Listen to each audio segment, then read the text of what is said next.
Chapter 10. Cleopatra and Antony. How far Cleopatra was influenced in her determination to espouse the cause of Antony rather than that of Brutus and Cassius in the civil war described in the last chapter, by gratitude to Caesar, and how far, on the other hand, by personal interest in Antony, the reader must judge. Cleopatra had seen Antony, it will be recollected, some years before, during his visit to Egypt, when she was a young girl. She was doubtless well acquainted with his character. It was a character peculiarly fitted, in some respects, to captivate the imagination of a woman so ardent and impulsive and bold as Cleopatra was fast becoming.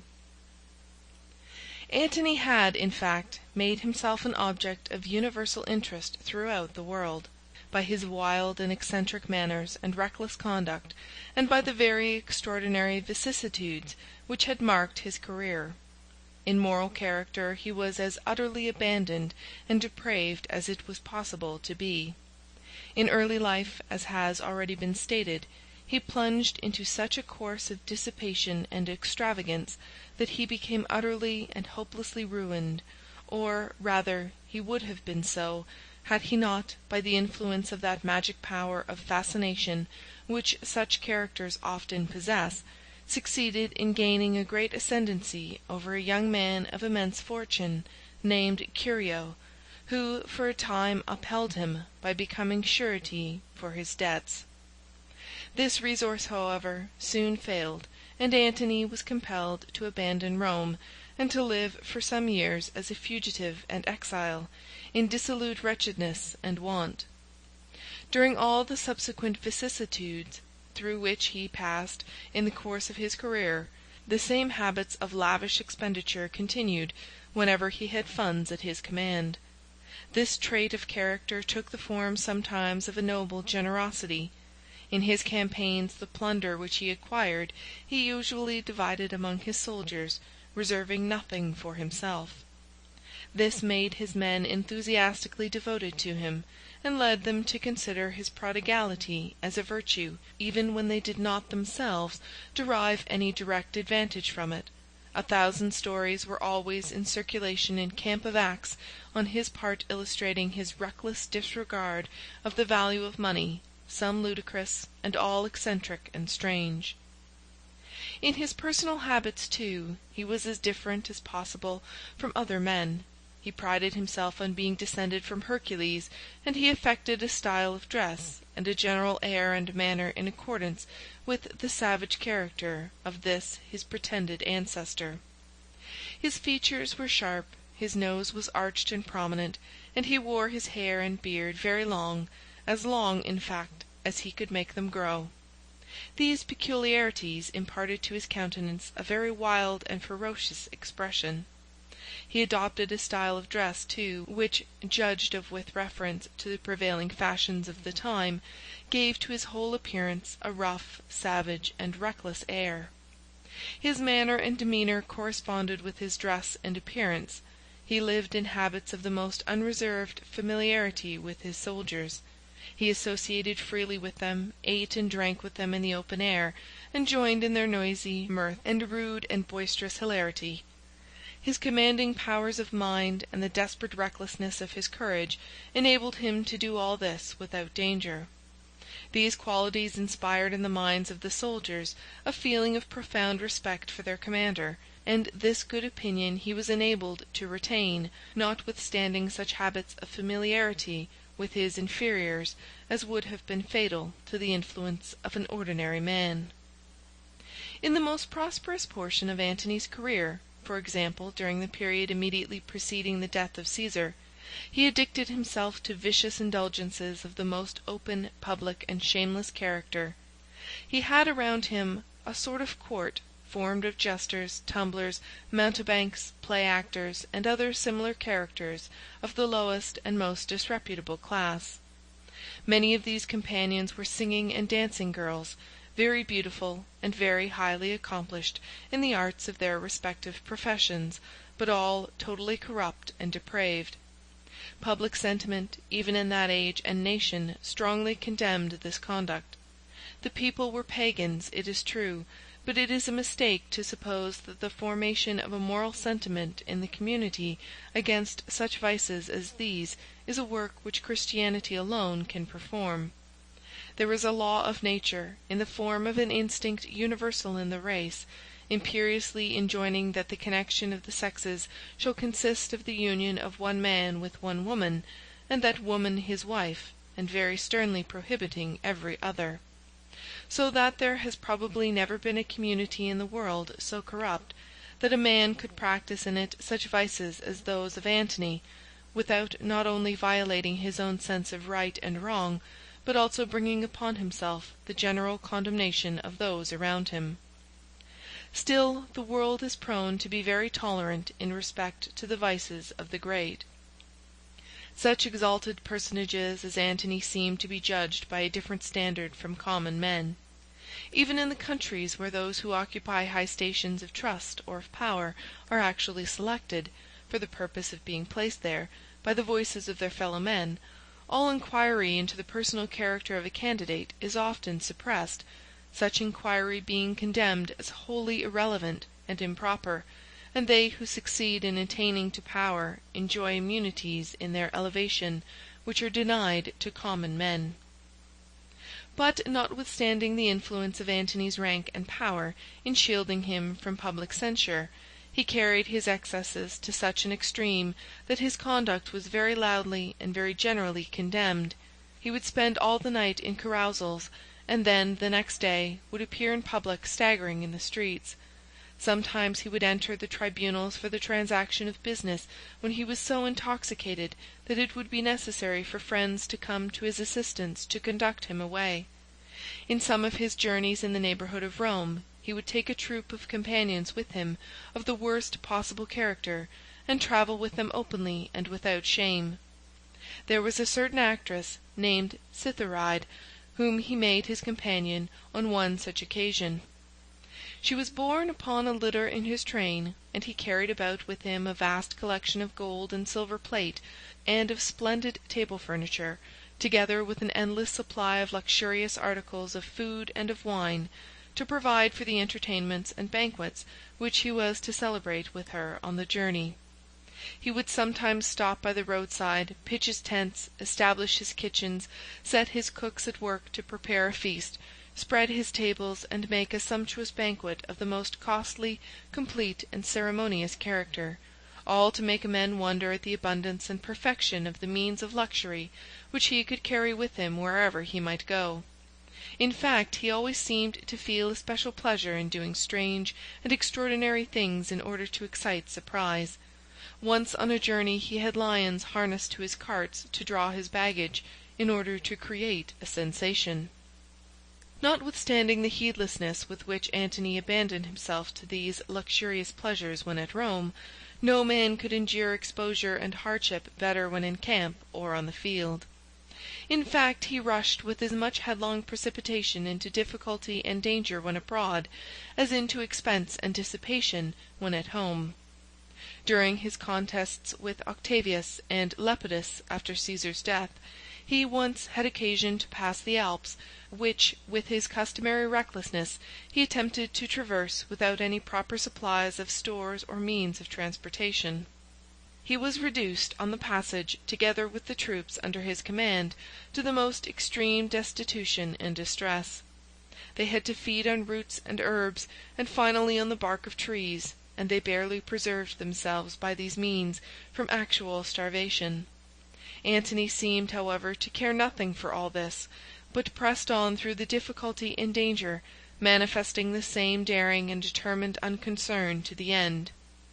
In the same campaign he found himself at one time reduced to extreme destitution in respect to men. His troops had been gradually wasted away until his situation had become very desperate. He conceived under these circumstances the most extraordinary idea of going over alone to the camp of Lepidus, and enticing away his rival's troops from under the very eyes of their commander. This bold design was successfully executed. Antony advanced alone, clothed in wretched garments, and with his matted hair and beard hanging about his breast and shoulders, up to Lepidus's lines. The men, who knew him well, received him with acclamations, and pitying the sad condition to which they saw that he was reduced, began to listen to what he had to say. Lepidus, who could not attack him, since he and Antony were not at that time in open hostility to each other, but were only rival commanders in the same army, ordered the trumpeters to sound in order to make a noise which should prevent the words of Antony from being heard. This interrupted the negotiation, but the men immediately disguised 2 of their number in female apparel, and sent them to Antony to make arrangements with him for putting themselves under his command, and offering at the same time to murder Lepidus if he would but speak the word. Antony charged them to do Lepidus no injury. He, however, went over and took possession of the camp, and assumed the command of the army. He treated Lepidus himself personally with extreme politeness, and retained him as a subordinate under his command. Not far from the time of Caesar's death, Antony was married. The name of the lady was Fulvia. She was a widow at the time of her marriage with Antony, and was a woman of very marked and decided character. She had led a wild and irregular life previous to that time, but she conceived a very strong attachment to her new husband, and devoted herself to him from the time of her marriage with the most constant fidelity. She soon acquired a very great ascendancy over him, and was the means of effecting a very considerable reform in his conduct and character. She was an ambitious and aspiring woman, and made many very efficient and successful efforts to promote the elevation and aggrandizement of her husband. She appeared also to take great pride and pleasure in exercising over him herself a great personal control. She succeeded in these attempts in a manner that surprised everybody. It seemed astonishing to all mankind that such a tiger as he had been could be subdued by any human power. Nor was it by gentleness and mildness that Fulvia gained such power over her husband. She was of a very stern and masculine character, and she seems to have mastered Antony by surpassing him in the use of his own weapons. In fact, instead of attempting to soothe and mollify him, she reduced him, it seems, to the necessity of resorting to various contrivances to soften and propitiate her. Once, for example, on his return from a campaign in which he had been exposed to great dangers, he disguised himself and came home at night in the garb of a courier bearing dispatches. He caused himself to be ushered, muffled and disguised as he was, into Fulvia's apartments, where he handed her some pretended letters, which he said were from her husband, and while Fulvia was opening them in great excitement and trepidation, he threw off his disguise, and revealed himself to her by clasping her in his arms and kissing her in the midst of her amazement. Antony's marriage with Fulvia, besides being the means of reforming his morals in some degree, softened and civilized him in respect to his manners. His dress and appearance now assumed a different character. In fact, his political elevation after Caesar's death soon became very exalted, and the various democratic arts by which he had sought to raise himself to it, being now no longer necessary, were, as usual in such cases, gradually discarded. He lived in great style and splendor when at Rome, and when absent from home on his military campaigns, he began to exhibit the same pomp and parade in his equipage and in his arrangements as were usual in the camps of other Roman generals. After the battle of Philippi, described in the last chapter, Antony, who, with all his faults, was sometimes a very generous foe, as soon as the tidings of Brutus's death were brought to him, repaired immediately to the spot, and appeared to be quite shocked and concerned at the sight of the body. He took off his own military cloak or mantle, which was a very magnificent and costly garment, being enriched with many expensive ornaments, and spread it over the corpse. He then gave directions to one of the officers of his household to make arrangements for funeral ceremonies of a very imposing character, as a testimony of his respect for the memory of the deceased. In these ceremonies it was the duty of the officer to have burned the military cloak which Antony had appropriated to the purpose of a pall with the body. He did not, however, do so. The cloak being very valuable, he reserved it, and he withheld also a considerable part of the money which had been given him for the expenses of the funeral. He supposed that Antony would probably not inquire very closely into the details of the arrangements made for the funeral of his most inveterate enemy. Antony, however, did inquire into them, and when he learned what the officer had done, he ordered him to be killed. The various political changes which occurred, and the movements which took place among the several armies after the battle of Philippi, can not be here detailed.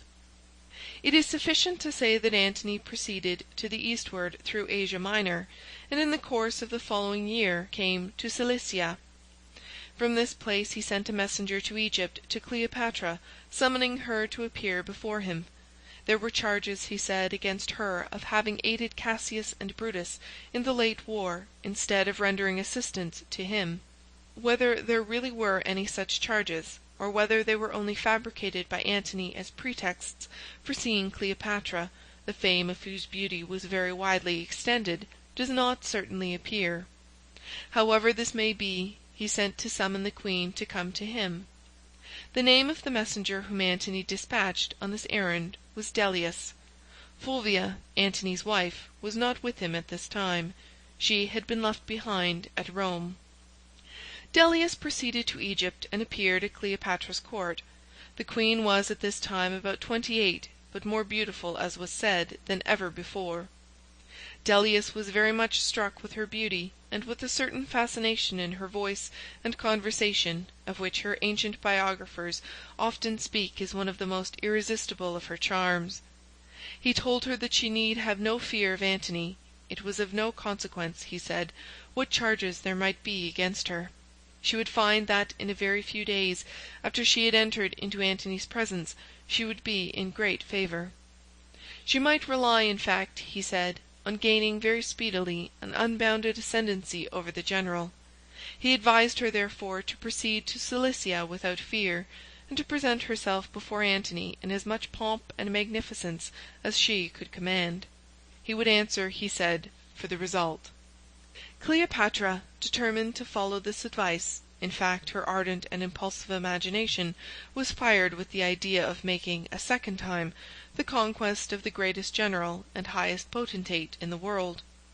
She began immediately to make provision for the voyage. She employed all the resources of her kingdom in procuring for herself the most magnificent means of display, such as expensive and splendid dresses, rich services of plate, ornaments of precious stones and of gold, and presents in great variety and of the most costly description for Antony. She appointed also a numerous retinue of attendants to accompany her, and, in a word, made all the arrangements complete for an expedition of the most imposing and magnificent character. While these preparations were going forward, she received new and frequent communications from Antony, urging her to hasten her departure, but she paid very little attention to them. It was evident that she felt quite independent, and was intending to take her own time. At length, however, all was ready, and Cleopatra set sail. She crossed the Mediterranean Sea, and entered the mouth of the river Cydnus. Antony was at Tarsus, a city upon the Cydnus, a small distance above its mouth. When Cleopatra's fleet had entered the river, she embarked on board a most magnificent barge which she had constructed for the occasion, and had brought with her across the sea. This barge was the most magnificent and highly ornamented vessel that had ever been built. It was adorned with carvings and decorations of the finest workmanship, and elaborately gilded. The sails were of purple, and the oars were inlaid and tipped with silver. Upon the deck of this barge Queen Cleopatra appeared, under a canopy of cloth of gold. She was dressed very magnificently in the costume in which Venus, the goddess of beauty, was then generally represented. She was surrounded by a company of beautiful boys, who attended upon her in the form of cupids, and fanned her with their wings, and by a group of young girls representing the nymphs and the graces. There was a band of musicians stationed upon the deck. This music guided the oarsmen, as they kept time to it in their rowing, and, soft as the melody was, the strains were heard far and wide over the water and along the shores. As the beautiful vessel advanced on its way, the performers were provided with flutes, lyres, viols, and all the other instruments customarily used in those times to produce music of a gentle and voluptuous kind. Illustration: Meeting of Cleopatra and Antony. In fact, the whole spectacle seemed like a vision of enchantment. Tidings of the approach of the barge spread rapidly around, and the people of the country came down in crowds to the shores of the river to gaze upon it in admiration as it glided slowly along. At the time of its arrival at Tarsus, Antony was engaged in giving a public audience at some tribunal in his palace, but everybody ran to see Cleopatra and the barge, and the great triumvir was left consequently alone, or at least with only a few official attendants near him. Cleopatra, on arriving at the city, landed and began to pitch her tents on the shores. Antony sent a messenger to bid her welcome, and to invite her to come and sup with him. She declined the invitation, saying that it was more proper that he should come and sup with her. She would accordingly expect him to come, she said, and her tents would be ready at the proper hour. Antony complied with her proposal, and came to her entertainment. He was received with a magnificence and splendor which amazed him. The tents and pavilions where the entertainment was made were illuminated with an immense number of lamps. These lamps were arranged in a very ingenious and beautiful manner, so as to produce an illumination of the most surprising brilliancy and beauty. The immense number and variety, too, of the meats and wines, and of the vessels of gold and silver with which the tables were loaded, and the magnificence and splendor of the dresses worn by Cleopatra and her attendants, combined to render the whole scene one of bewildering enchantment. The next day Antony invited Cleopatra to come and return his visit. But, though he made every possible effort to provide a banquet as sumptuous and as sumptuously served as hers, he failed entirely in this attempt, and acknowledged himself completely outdone. Antony was, moreover, at these interviews, perfectly fascinated with Cleopatra's charms. Her beauty, her wit, her thousand accomplishments, and above all, the tact and adroitness and self-possession which she displayed in assuming at once so boldly and carrying out so adroitly the idea of her social superiority over him, that he yielded his heart almost immediately to her undisputed sway. The first use which Cleopatra made of her power was to ask Antony, for her sake, to order her sister Arsinoe to be slain. Arsinoe had gone, it will be recollected, to Rome, to grace Caesar's triumph there, and had afterwards retired to Asia, where she was now living an exile. Cleopatra, either from a sentiment of past revenge, or else from some apprehensions of future danger, now desired that her sister should die. Antony readily acceded to her request. He sent an officer in search of the unhappy princess.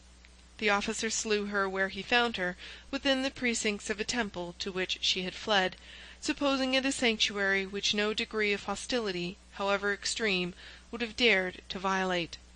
Cleopatra remained at Tarsus for some time, revolving in an incessant round of gaiety and pleasure, and living in habits of unrestrained intimacy with Antony. She was accustomed to spend whole days and nights with him in feasting and revelry. The immense magnificence of these entertainments, especially on Cleopatra's part, were the wonder of the world.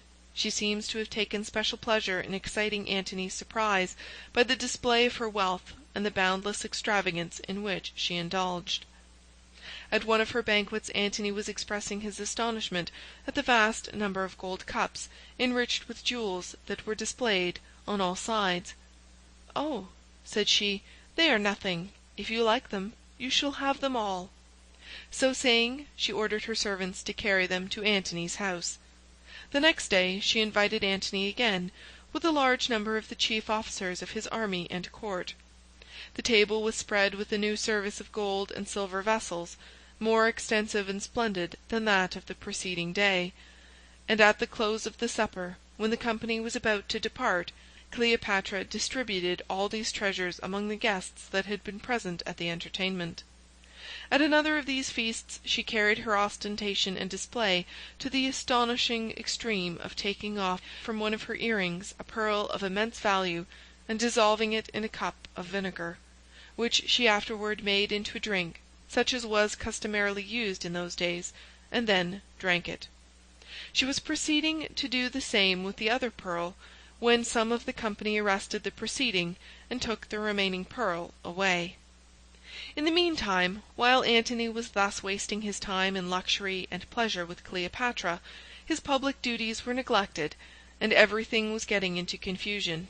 Fulvia remained in Italy. Her position and her character gave her a commanding political influence, and she exerted herself in a very energetic manner to sustain, in that quarter of the world, the interests of her husband's cause.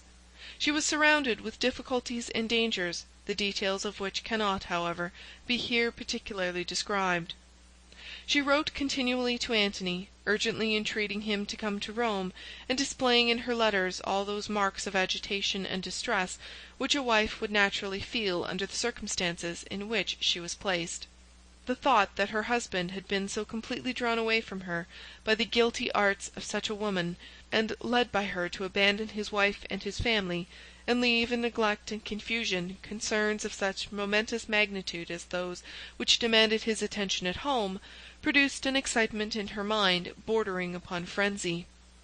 Antony was at length so far influenced by his urgency of the case that he determined to return. He broke up his quarters at Tarsus and moved south toward Tyre, which was a great naval port and station in those days. Cleopatra went with him. They were to separate at Tyre. She was to embark there for Egypt, and he for Rome. At least that was Antony's plan, but it was not Cleopatra's. She had been determined that Antony should go with her to Alexandria. As might have been expected, when the time came for the decision, the woman gained the day. Her flatteries, her arts, her caresses, her tears prevailed. After a brief struggle between the sentiment of love on the one hand, and those of ambition and of duty combined on the other, Antony gave up the contest. Abandoning everything else, he surrendered himself wholly to Cleopatra's control, and went with her to Alexandria. He spent the winter there, giving himself up with her to every species of sensual indulgence that the most remorseless license could tolerate, and the most unbounded wealth procure. There seemed, in fact, to be no bounds to the extravagance and infatuation which Antony displayed during the winter in Alexandria. Cleopatra devoted herself to him incessantly, day and night, filling up every moment of time with some new form of pleasure, in order that he might have no time to think of his absent wife, or to listen to the reproaches of his conscience. Antony, on his part, surrendered himself a willing victim to these wiles, and entered with all his heart into the thousand plans of gaiety and merry-making which Cleopatra devised. They had each a separate establishment in the city, which was maintained at an enormous cost, and they made an arrangement by which each was the guest of the other on alternate days.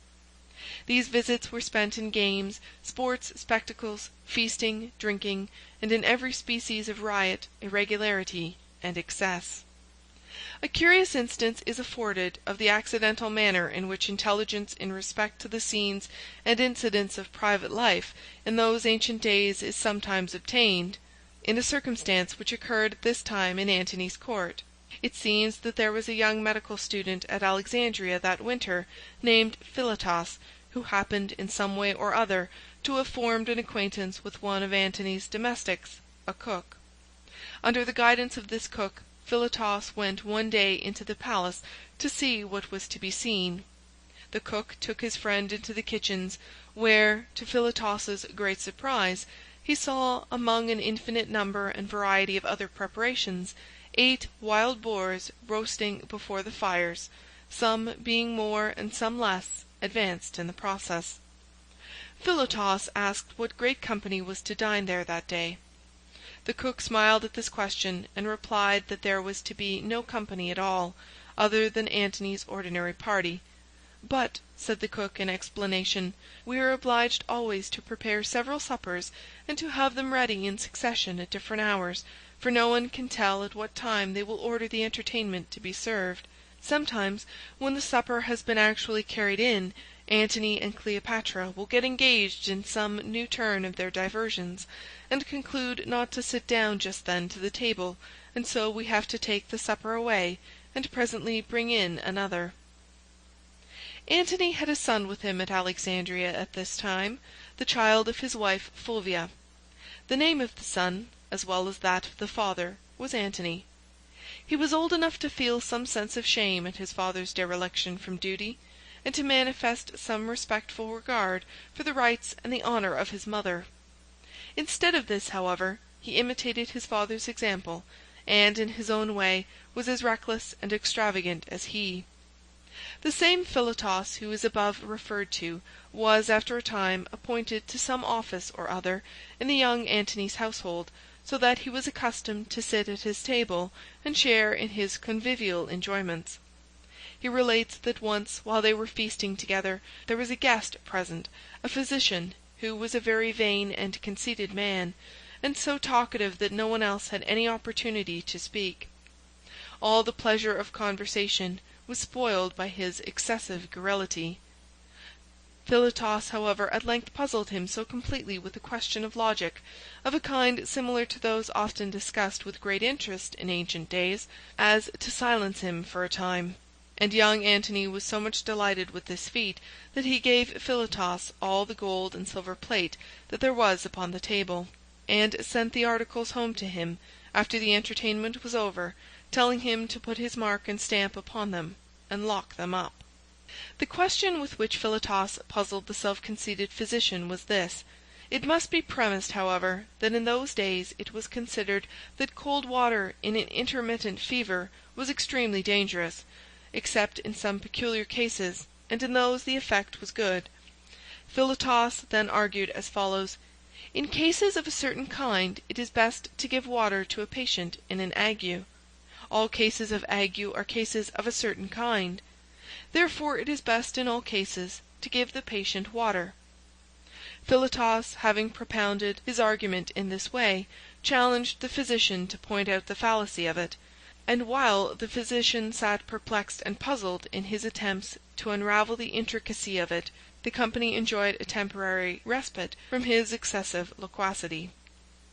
Philotas adds, in his account of this affair, that he sent the gold and silver plate back to young Antony again, being afraid to keep them.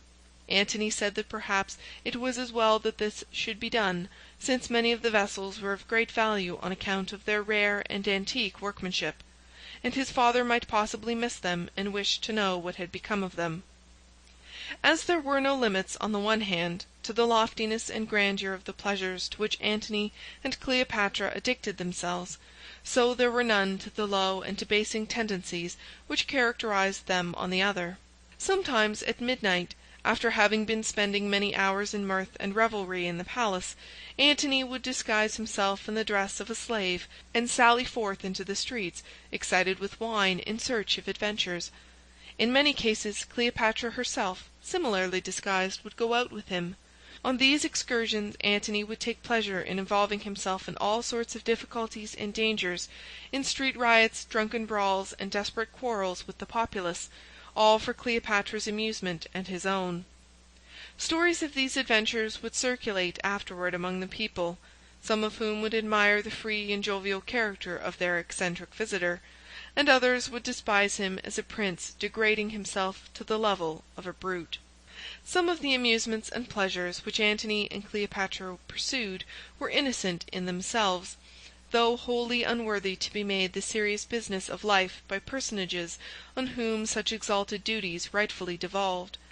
They made various excursions upon the Nile, and arranged parties of pleasure to go out on the water in the harbor, and to various rural retreats in the environs of the city.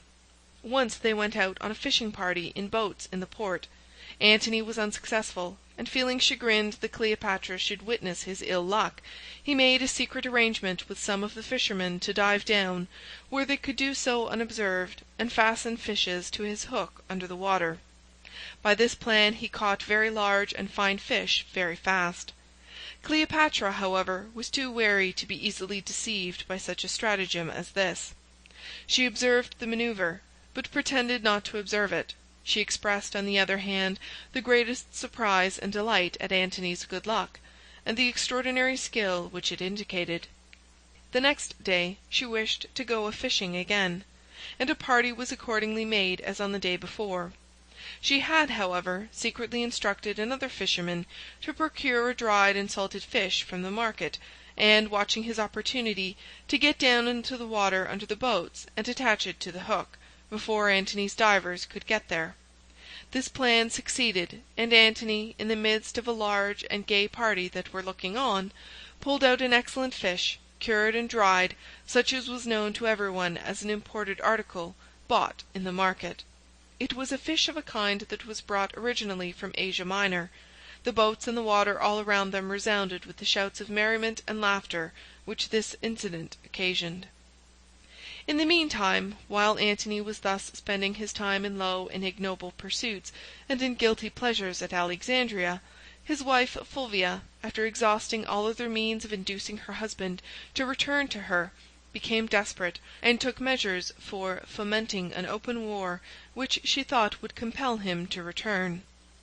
The extraordinary energy, influence, and talent which Fulvia possessed enabled her to do this in an effectual manner. She organized an army, formed a camp, placed herself at the head of the troops, and sent such tidings to Antony of the dangers which threatened his cause as greatly alarmed him.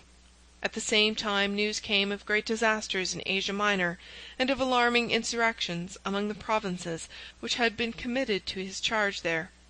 Antony saw that he must arouse himself from the spell which had enchanted him, and break away from Cleopatra, or that he would be wholly and irretrievably ruined. He made, accordingly, a desperate effort to get free. He bade the Queen farewell, embarked hastily in a fleet of galleys, and sailed away to Tyre, leaving Cleopatra in her palace, vexed, disappointed, and chagrined. End of chapter 10.